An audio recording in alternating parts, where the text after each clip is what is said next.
चलो please pay attention. कालच्या lecture मध्ये आपण कॉमेन्सॅलिझम डिस्कस करत होतो, जो लास्ट पॉइंट आहे या एनसीईआरटी वाल्या लेसनचा, कॉमेन्सॅलिझम.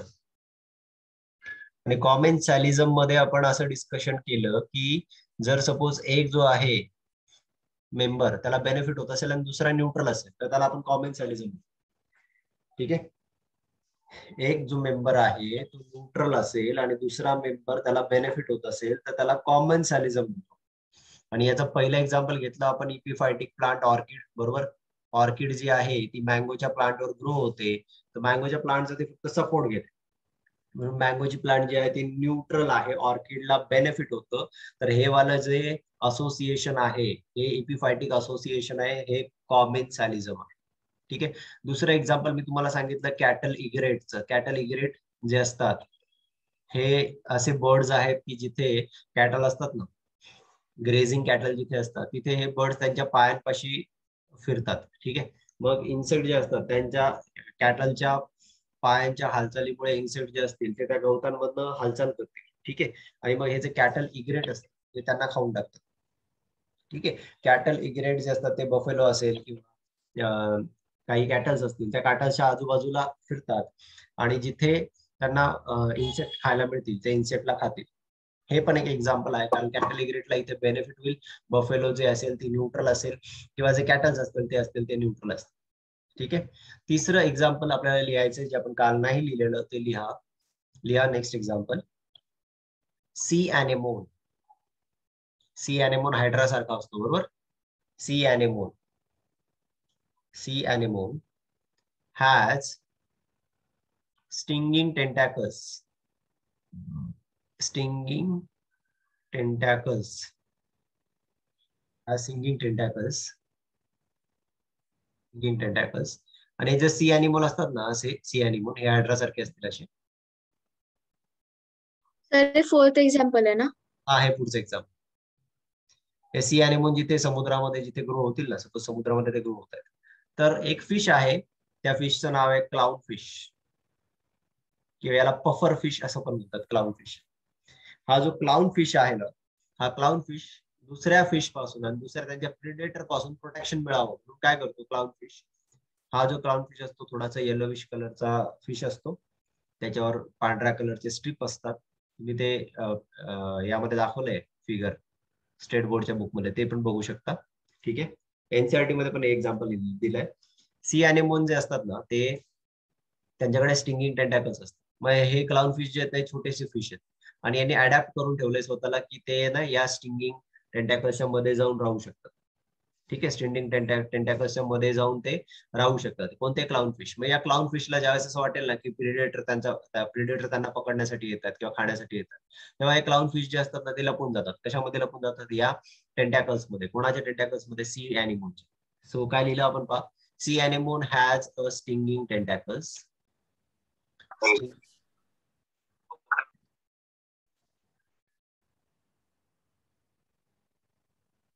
सी अॅनिमोन जो असतो ना त्याच्याकडे स्टिंगिंग टेंटॅकल्स असतात. And clown fish lives among them. Clown fish काय करतो? त्यांच्यामध्ये राहतो. कळालं का तुम्हाला? Sea anemone has a stinging tentacles and clown fish lives among them. कळालं का? या पद्धतीने सी अॅनिमोन जो आहे ना, या सी अॅनिमोनचं काय होतं? प्रोटेक्शन होतं. सी अॅनिमोन प्रोटेक्शन करतो. कोणाचं प्रोटेक्शन करतो? क्लाउन फिशचं, पण इनडायरेक्टली प्रोटेक्शन करतो सी अॅनिमोन. सी अॅनिमोन जो आहे तो काय आहे? न्यूट्रल आहे आणि क्लाउन फिश काय आहे? बेनिफिशियल आहे. समजतं का? क्लाउन फिशला बेनिफिट होतं, सी अॅनिमोन जो आहे तो न्यूट्रल आहे. म्हणजे इथे तुम्हाला हे समजतं की क्लाउन फिश जो असतो तो क्लाउन फिश या सी अॅनिमोनच्या टेंटॅकल्स मध्ये जाऊन लपतो. कळालं? म्हणजे इथे जे रिलेशनशिप आहे ते कॉमेन्सॅलिझम आहे. कळालं? हे एक एक्झाम्पल आहे कॉमेन्सॅलिझम. त्यानंतर आणखी एक एक्झाम्पल घेता येईल, सी अॅनिमोन. बुक मध्ये नाही दिलेलं पण आपण हे पण देऊ शकतो. सी अॅनिमोन आणि कोणता क्रॅब, कोणत्या क्रॅबच्या पाठीवर असतो सी अॅनिमोन? Hermit crab. थोडासा रेड कलरचा क्रॅब असतो हा, याला हर्मिट क्रॅब म्हणतात. या हर्मिट क्रॅबच्या बॅकवर, किंगडम अॅनिमल मी तुम्हाला ज्यावेळेस शिकवलं होतं त्यावेळेस सांगितलं, त्याच्या बॅकवर हे सी अॅनिमोन बसलेले असतात. बरोबर. सी अॅनिमोन सिडेंटरी आहेत म्हणजे ते मुवमेंट नाही करत, पण हा हार्मिट क्रॅब मुवमेंट करतात. बरोबर, हार्मिट क्रॅबच्या बॅकवर ते बसलेले असतात. मग हार्मिट क्रॅबला याचं काही नुकसान नाहीये. ठीक आहे, म्हणजे हार्मिट क्रॅब जो असेल तो झाला न्यूट्रल या केसमध्ये, आणि सी अॅनिमलला इथे बेनिफिट होतो, तो झाला बेनिफिशियल. ठीक आहे, हे सुद्धा एक एक्झाम्पल आहे कॉमेन्सॅलिझमचं. सी अॅनिमोन आणि हार्मिट क्रॅब. सी अॅनिमोन जे असतात हार्मिट क्रॅबच्या पाठीवर बसलेले असतात, आणि हार्मिट क्रॅब जिथे जिथे जाईल तिथे तिथे सी अॅनिमलला फूड खायला मिळेल. म्हणजे एकाच एरियामध्ये सी अॅनिमल असणार नाहीत, ते वेगवेगळ्या एरियामध्ये जाऊ शकतात. समजलंय तुम्हाला? तर इथे हा लेसन जो आहे तो कम्प्लीट केला आपण. या लेसन मधला जो स्टेट बोर्ड मधला एक पॉईंट आहे ना, तो आता आपण कव्हर करूयात. तो होता पॉप्युलेशन ग्रोथ. तर पॉप्युलेशन ग्रोथ वाला पॉईंट आपण कव्हर करणार आहे. झालं का कॉमेन्सॅलिझम कम्प्लीट तुमचं? Hello sir amensalism. Amensalism book मध्ये नाही दिलेलं, पण लिहायचं असतं लिहूया. चला त्याचे 2-3 एक्झाम्पल लिहू. चला घ्या पुढचा पॉईंट, ॲमेन्सॅलिझम. मी तुम्हाला त्याचं हे सांगितलंय, पण ॲमेन्सॅलिझम मी तुम्हाला हे सांगितलंय की रिलेशनशिप कोणत्या प्रकारचं असतं. बरोबर ना? थोडंसं मी येस सर. एक्झाम्पल देतो ॲमेन्सॅलिझमचे. चला घेऊया, लिहा. ॲमेन्सॅलिझम कोणत्या प्रकारचं रिलेशनशिप आहे? 0 आणि मायनस. म्हणजे एक जो असेल तो न्यूट्रल असेल, आणि दुसरा जो असेल, एक जो असेल तो न्यूट्रल असेल आणि दुसरा जो असेल त्याला हार्म होईल, असं जर रिलेशनशिप असेल तर त्याला ॲमेन्सॅलिझम म्हणतात.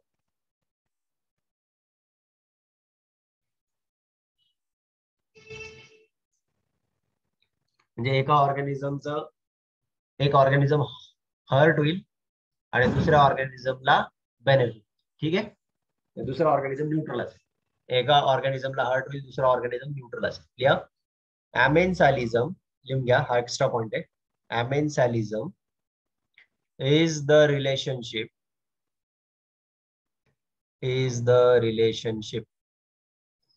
between two organisms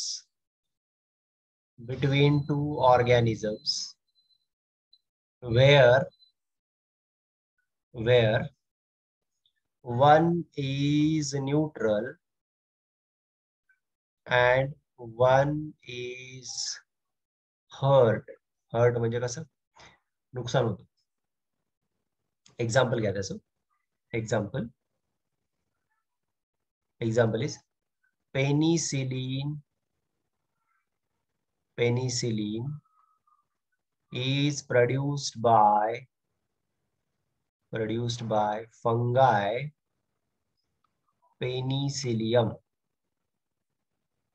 Penicillium. ठीक है, पेनिसिलियम.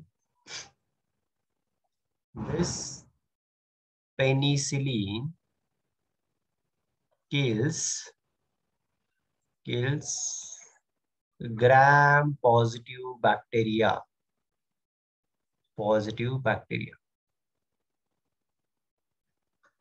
In this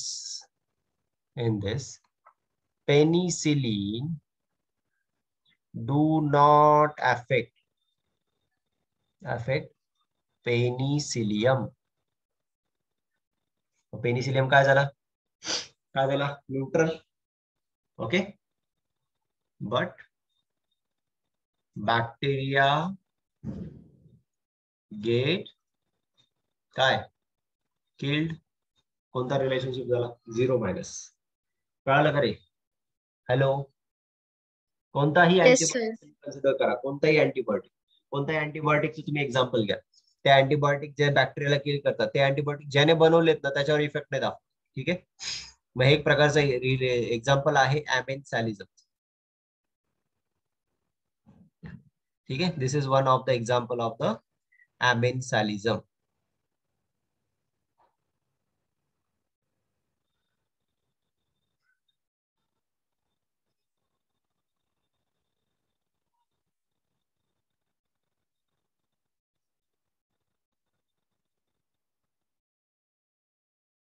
ठीक आहे, चलो एक एक्झाम्पल सफिशियंट ॲमेन्सॅलिझम. तुम्ही असं कोणतं एक्झाम्पल कन्सिडर करा ज्या एक्झाम्पल मध्ये एकाला बेनिफिट, एकाला नुकसान होणार आहे आणि एकाला एक न्यूट्रल असणार आहे, त्याला ॲमेन्सॅलिझम म्हणायचं. आणि एकाला जर बेनिफिट होत असेल आणि दुसरा न्यूट्रल असेल तर त्याला कॉमेन्सॅलिझम म्हणायचं. गॉट दिस? डन? लिहिलं का सर्वांनी? Yes sir. चलो, आता एक जो पॉइंट आहे ना या लेसन मधला, जो अबाउट द पॉप्युलेशन आहे, तो आपण डिस्कस करू. पॉप्युलेशन ग्रोथ बद्दल लिहा. Population growth.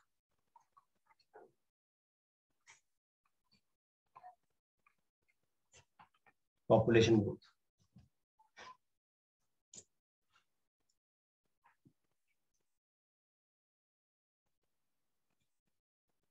Yeah, population consists of population is असं लिहा. Population is composed of individuals of different age. Individuals of different age.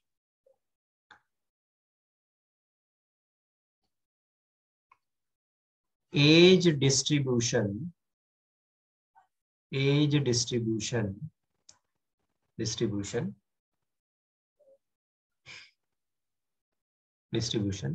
can be represented by age pyramid. Age distribution can be represented by age pyramid.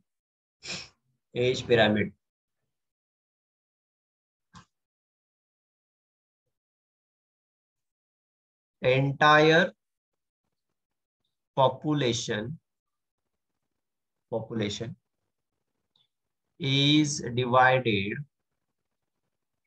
into 3 age groups. 3 age groups as पहिला point pre-reproductive,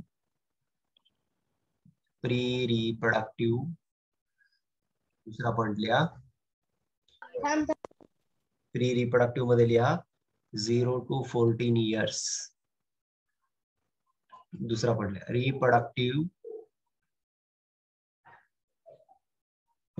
age group लिहा 15 ते 44 years, 15 to 44 years reproductive.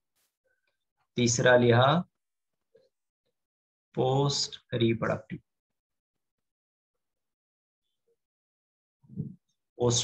लिहा 45 to 85 years. 45 to 85 years. ठीक है, चलो यश चला fast लिया.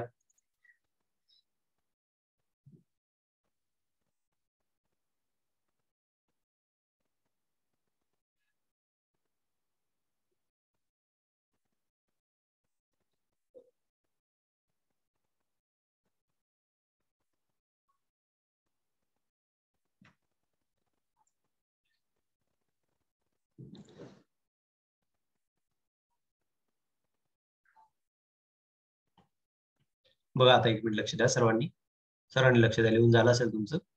Population जे असते ना त्यामध्ये वेगवेगळ्या एजचे इंडिव्हिज्युअल असतात. कोणती पॉप्युलेशन असेल, आपण ह्युमन पॉप्युलेशन कन्सिडर करू, त्यामध्ये वेगवेगळ्या एजचे इंडिव्हिज्युअल असतात. हे जे इंडिव्हिज्युअल असतात ना एखाद्या पॉप्युलेशन मध्ये किती पर्सेंटेज मध्ये आहे ते आपण एका ग्राफने दाखवू शकतो, एका स्ट्रक्चरने दाखवू शकतो, त्याला म्हणतो आपण एज पिरॅमिड. ठीक आहे, आता या एज पिरॅमिड मध्ये आपण जे इंडिव्हिज्युअल आहेत ना ते 3 प्रकारे दाखवू शकतो. पहिला आहे सपोज हा वाला ग्रुप. सपोज मी आता पिरॅमिड ड्रॉ करतो. आता पिरॅमिड ड्रॉ करताना मी सपोज दाखवला पहिला ग्रुप प्री रिप्रोडक्टिव्ह. कोणता दाखवला? प्री रिप्रोडक्टिव्ह म्हणजे काय, किती इंडिव्हिज्युअल्सचं एज 0 ते 14 आहे. 0 to 14 इयर्स ऑफ एज जेवढ्यांचं आहे असे किती आहे ते आहेत प्री रिप्रोडक्टिव्ह म्हणजे काय, 0 to 14 इयर्स ज्यांचं एज आहे ते झाले प्री रिप्रोडक्टिव्ह एज ग्रुप. म्हणजे जे रिप्रोडक्शन करत नाहीत पण जे काही वर्षानंतर रिप्रोडक्टिव्ह होणार आहे, बरोबर. मग रिप्रोडक्टिव्ह एज वाला ग्रुप घेतला आपण. रिप्रोडक्टिव्ह एजचा ग्रुप किती आहे 15 to 44 इयर्स. जे रिप्रोडक्शन करू शकतात ते असतील 15 to 44 इयर्स. आणि त्याच्या वरचा जो ग्रुप आहे ना तो आहे पोस्ट रिप्रोडक्टिव्ह एज. तो आहे around post reproductive age group जो आहे तो आहे around 45 to 85 years. Okay, 3 age group बघा, pre reproductive age group, reproductive age group आणि पोस्ट रिप्रोडक्टिव्ह एज ग्रुप. हे आपण ज्यावेळेस असं प्रेझेंट करणार ना त्याच्या पर्सेंटेज नुसार त्याला म्हणतो आपण एज पिरॅमिड. आणि हा जो एज पिरॅमिड आहे ना हा आपल्याला सांगतो, काय सांगतो आपल्याला माहिती का, हा एज पिरामिड आपल्याला सांगतो की एखादी पॉप्युलेशन ग्रोविंग आहे की ती पॉप्युलेशन डिक्लाइनिंग आहे की ती पॉप्युलेशन स्टेबल आहे. बघा, एखादी पॉप्युलेशन वाढणार आहे भविष्यात किंवा ती पॉप्युलेशन स्टेबल राहणार आहे फ्युचरमध्ये किंवा ती पॉप्युलेशन काय होणार आहे, डिक्लाइन होणार आहे फ्युचरमध्ये. हे आपल्याला कशावरून कळतं, हे आपल्याला कळतं एज पिरामिड. एज पिरामिड जे आहेत ना ते कसे येतं, pre reproductive, reproductive, post reproductive असे 3 age group. Pre reproductive, reproductive आणि कोणते, पोस्ट रिप्रोडक्टिव्ह. आता समजून घ्या, ज्या पॉप्युलेशन मध्ये, ऐकून घ्या सर्व, ऐकतात का व्यवस्थित? ज्या पॉप्युलेशन मध्ये, खूप सोपं कन्सेप्ट आहे, आता समजली तरी तुमचं काम होऊन जाईल, म्हणजे जास्त रिडिंग नाही करावं लागेल. ज्या पॉप्युलेशन मध्ये प्री रिप्रोडक्टिव्ह एज ग्रुप जास्त असतो ना, ती पॉप्युलेशन नेहमी ग्रोइंग असते, लक्षात ठेवायचं. ज्या पॉप्युलेशन मध्ये प्री रिप्रोडक्टिव्ह इंडिव्हिज्युअल जास्त असेल, ती पॉप्युलेशन काय असेल, नेहमी ग्रोविंग असेल, म्हणजे ती पॉप्युलेशन वाढणारी असेल. म्हणजे सपोज एखादी पॉप्युलेशन, सपोज आता इंडियन पॉप्युलेशन आपण कन्सिडर केली, तर त्यामध्ये प्री रिप्रोडक्टिव्ह एज ग्रुप जास्त आहे आणि रिप्रोडक्टिव्ह पण एज ग्रुप जास्त आहे. कळतंय? ज्या पॉप्युलेशन मध्ये प्री रिप्रोडक्टिव्ह जास्त असणार ना, म्हणजे लहान मुलं, म्हणजे कधी 0 to 14 वाले एज ग्रुप ज्यांच्यामध्ये जास्त असणार या पॉप्युलेशन मध्ये, ते काय होणार आहेत, काही वर्षानंतर ते रिप्रोडक्शनच्या एज मध्ये येतील. रिप्रोडक्शनच्या एज मध्ये आल्यानंतर ते रिप्रोडक्शन करतील. समजतंय तुम्हाला? आणि पॉप्युलेशन काय होईल, वाढेल. समजलंय? म्हणून प्री रिप्रोडक्टिव्ह ज्या पॉप्युलेशन मध्ये जास्त असतात ना, ती पॉप्युलेशन नेहमी ग्रोइंग असते. कळालं? पहिला पॉईंट. दुसरं बघा, ज्या पॉप्युलेशन मध्ये पोस्ट रिप्रोडक्टिव्ह जास्त असतात, फॉर एक्झाम्पल जपानची पॉप्युलेशन, ही कशी आहे, डिक्लाइनिंग आहे. का बरं? कारण पोस्ट रिप्रोडक्टिव्ह, म्हातारी माणसं तिकडे जास्त आहेत as compared to the pre reproductive. त्याच्यामुळे ती पॉप्युलेशन कशी आहे, डिक्लाइनिंग आहे. लक्षात घ्या, पॉप्युलेशन पुढे जस्ट तुम्हाला कळालं, प्री रिप्रोडक्टिव्ह जास्त असेल तर पॉप्युलेशन ग्रोविंग असेल. पोस्ट रिप्रोडक्टिव्ह एखाद्या पॉप्युलेशन मध्ये जास्त असेल, म्हणजे जे रिप्रोडक्शन नाही करू शकत. इथे 45 एज हे फिमेल साठी घेतलंय, 85 एज हे ना मेल साठी घेतलंय. कळालं का? म्हणजे 45 च्या पुढे फिमेल रिप्रोडक्शन नाही करू शकत आणि 85 च्या पुढे सपोज मेल रिप्रोडक्शन नाही करू शकत, असं कन्सिडर केलंय. आणि पोस्ट रिप्रोडक्टिव्ह एज ग्रुप ज्या पॉप्युलेशन मध्ये जास्त असेल ना, ती पॉप्युलेशन कशी असेल, डिक्लाइनिंग असेल. कळतंय? आता बघा, नेक्स्ट थर्ड पॉईंट, ज्या पॉप्युलेशन मध्ये प्री रिप्रोडक्टिव्ह आणि पोस्ट रिप्रोडक्टिव्ह हे सारखेच असतात, 25% प्री रिप्रोडक्टिव्ह आहेत आणि 25% पोस्ट रिप्रोडक्टिव्ह आहे. एखाद्या पॉप्युलेशन मध्ये 25% प्री रिप्रोडक्टिव्ह आहेत आणि 25% पोस्ट रिप्रोडक्टिव्ह आहे. तर अशी जी पॉप्युलेशन असेल ना, ही पॉप्युलेशन जी असेल, ती असेल पॉप्युलेशन काय, कशी असेल, stable. Right? So this population will be stable. कोणती पॉप्युलेशन स्टेबल असेल, ज्यामध्ये प्री रिप्रोडक्टिव्ह, पोस्ट रिप्रोडक्टिव्ह दोन्हीही सेम असतील, म्हणजे काय, सिमिलर असतील, जवळजवळ सेम असेल, ती जी पॉप्युलेशन असेल ना, ती स्टेबल असेल. कळालं का तुम्हाला? हॅलो हॅलो, आवाज येतोय का माझा? हो सर. लिहा नेक्स्ट स्लाइड वर.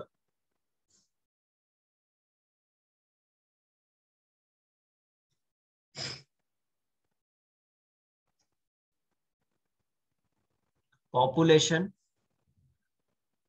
is growing if pre-reproductive age individuals are more in number. Pre reproductive age ग्रुपचा नंबर जास्त असेल तर पॉप्युलेशन जी असेल ना, ती ग्रोविंग असेल, नेहमी लक्षात. If post reproductive individuals are, amensalism नंतर हेच आहे, ठीक आहे. Post reproductive age individuals are more in number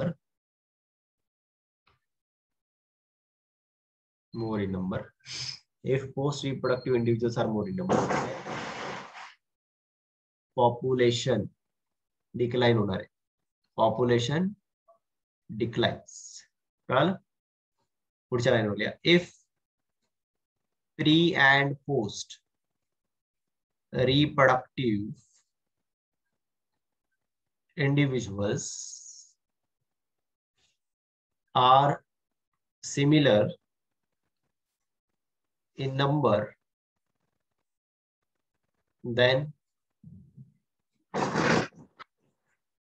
population is said to be stable. Pre reproductive post reproductive individual जर सारखेच असतील ना नंबर, पॉप्युलेशन कशी असेल, स्टेबल असेल. पॉप्युलेशन असेल स्टेबल. कळालं? ठीक आहे.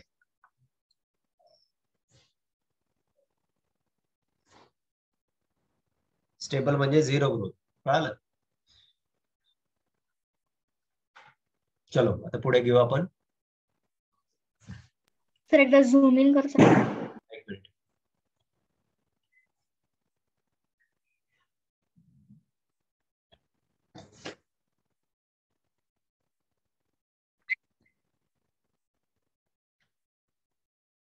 डन. चलो डन.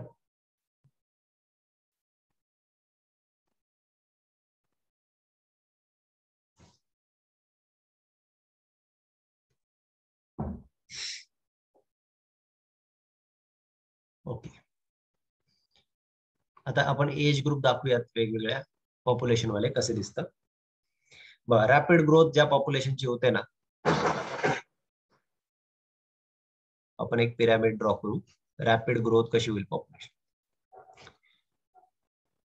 एक्झाम्पल दिलंय त्याचं, केनिया, नायजेरिया, हे तशा पुअर कंट्रीज आहेत. यामध्ये आपण असं दाखवू, हा जो आहे रिप्रोडक्टिव्ह एज ग्रुप आहे प्री रिप्रोडक्टिव्ह. ठीक आहे, प्री रिप्रोडक्टिव्ह एज ग्रुप जास्त आहे. ठीक आहे, तर जे बुक मध्ये दाखवले तेवढे मी पिरॅमिड नाही दाखवते. मी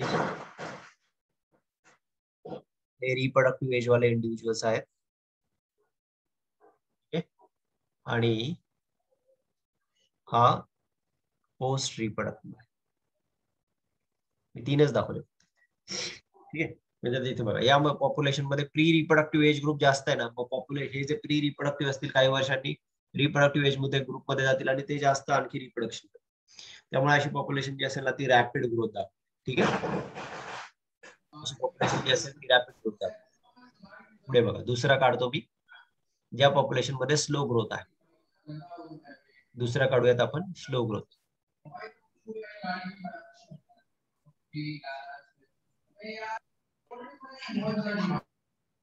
दुसरी पॉप्युलेशन स्लो ग्रोथ.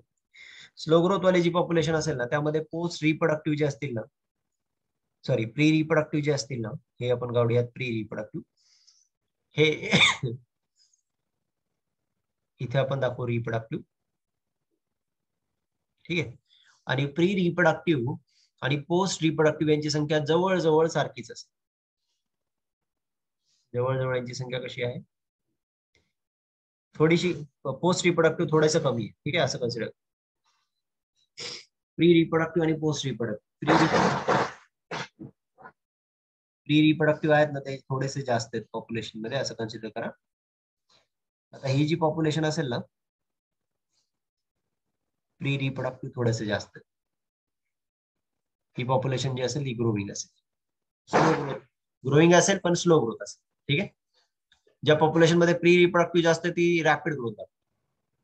त्यांच्यामध्ये खूप जास्त आहेत पोस्ट रिप्रोडक्टिव्ह पेक्षा. इथे प्री रिप्रोडक्टिव्ह थोडेसे जास्त आहेत पोस्ट रिप्रोडक्टिव्ह पेक्षा. म्हणजे ग्रोथ कशी असेल, स्लो ग्रोथ असेल. US, ऑस्ट्रेलिया, स्लो ग्रोथ वाले पॉप्युलेशन. ठीक आहे, आता पहा झिरो ग्रोथ. पुढे बघू आपण कोणती growth, zero growth. Zero growth म्हणजे पॉप्युलेशन कशी असणार आहे, स्टेबल असणार. स्टेबल पॉप्युलेशन केव्हा असते, ज्यावेळेस प्री रिप्रोडक्टिव्ह, आपण इथे दाखवू रिप्रोडक्टिव्ह, आणि हे दाखवू आपण पोस्ट रिप्रोडक्टिव्ह. प्री रिप्रोडक्टिव्ह आणि पोस्ट रिप्रोडक्टिव्ह, प्री आणि पोस्ट यांची संख्या जवळजवळ सेम, त्यावेळेस पॉप्युलेशन कशी असेल, झिरो ग्रोथ दाखवणार. कळाले, झिरो ग्रोथ दाखवणार आहे. एक्झाम्पल आहे याचं डेन्मार्क, इटली. ठीक आहे, त्यानंतर काही पॉप्युलेशन या निगेटिव्ह ग्रोथ दाखवतात, निगेटिव्ह ग्रोथ दाखवतात. तर निगेटिव्ह ग्रोथ वाली पॉप्युलेशन बघा, निगेटिव्ह ग्रोथ वाल्या पॉप्युलेशन मध्ये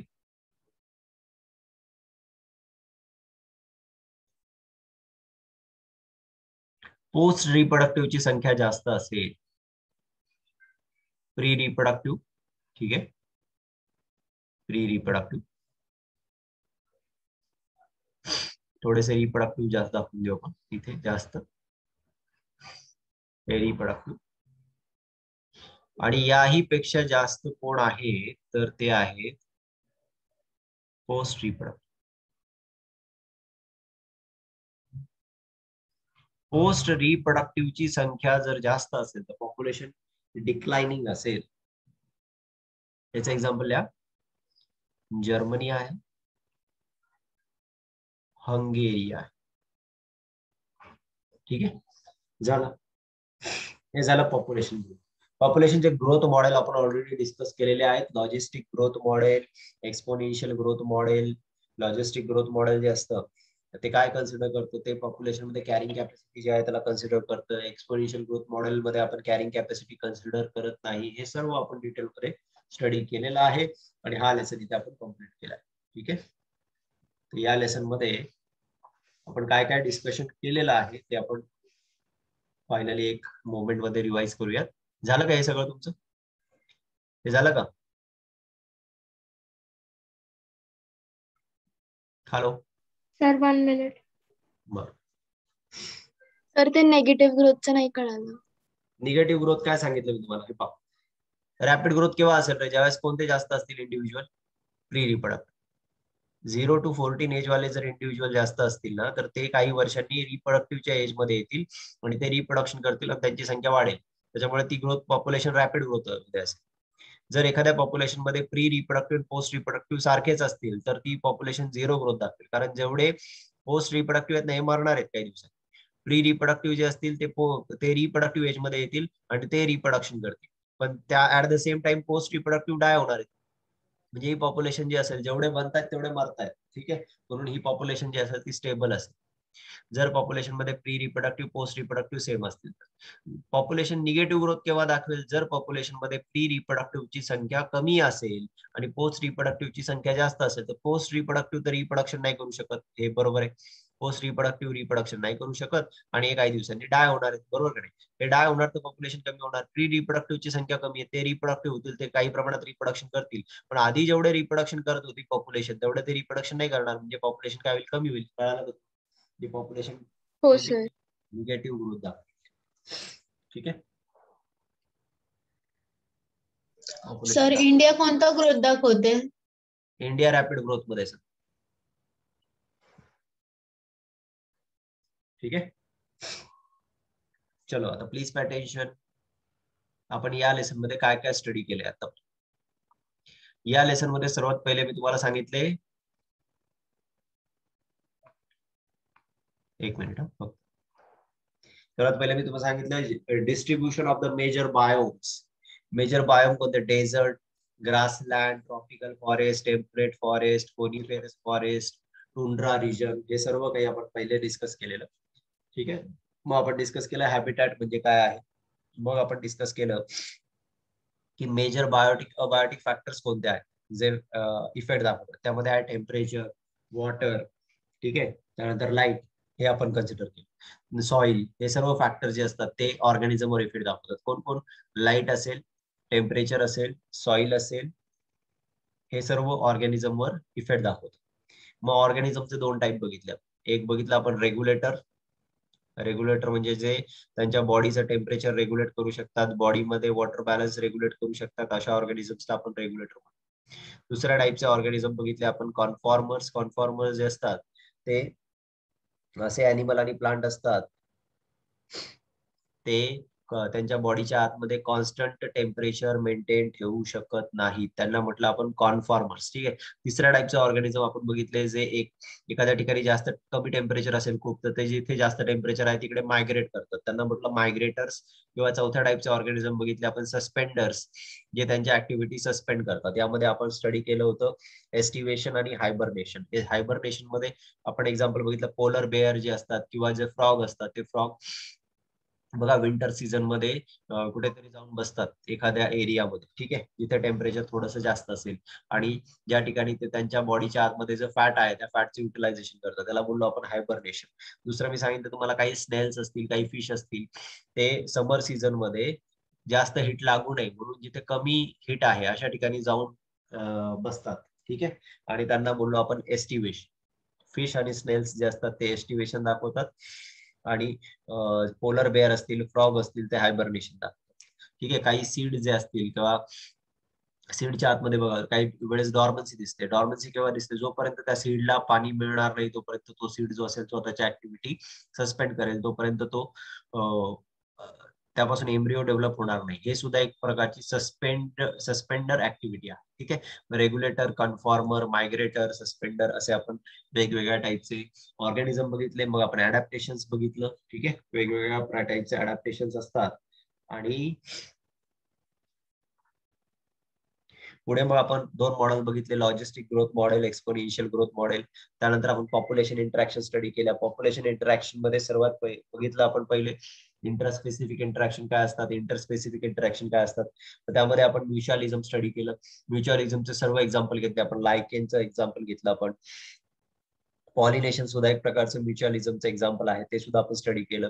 इन्सेक्ट आणि पॉलिनेटर जे प्लांट आहेत त्यांच्यामधलं जे रिलेशन आहे ते आपण स्टडी केलं. कॉम्पिटिशन हा एक फॅक्टर आपण स्टडी केला. ठीक आहे, कॉम्पिटिशन मध्ये गॉस कॉम्पिटिटिव्ह एक्सक्लुजन प्रिन्सिपल काय आहे, त्याला ते गॉस कॉम्पिटिटिव्ह एक्सक्लुजन प्रिन्सिपल केव्हा फॉलो होत नाही, हे सर्व काही मला व्यवस्थित लिहून दिलेलं. त्यानंतर आपण पॅरासिटिझम स्टडी केलं. पॅरासिटिझम मध्ये रिलेशन कोणत्या टाईपचं असतं, एक्टो पॅरासाइटचे एक्झाम्पल, एंडो पॅरासाइटचे एक्झाम्पल आपण घेतले.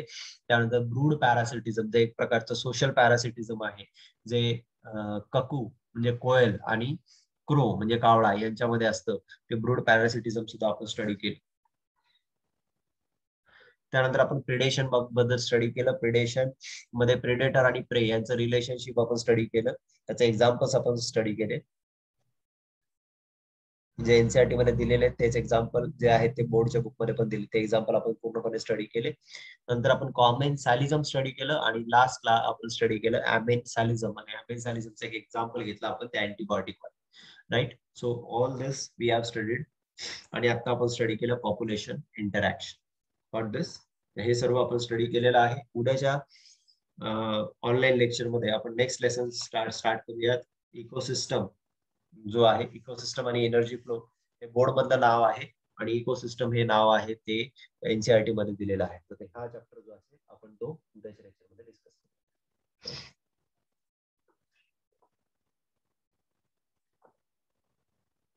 ठीक आहे, आता हे दोन्ही लेक्चर मी अपलोड करतो. कालचं पण अपलोड करायचं राहिलंय, तो पण अपलोड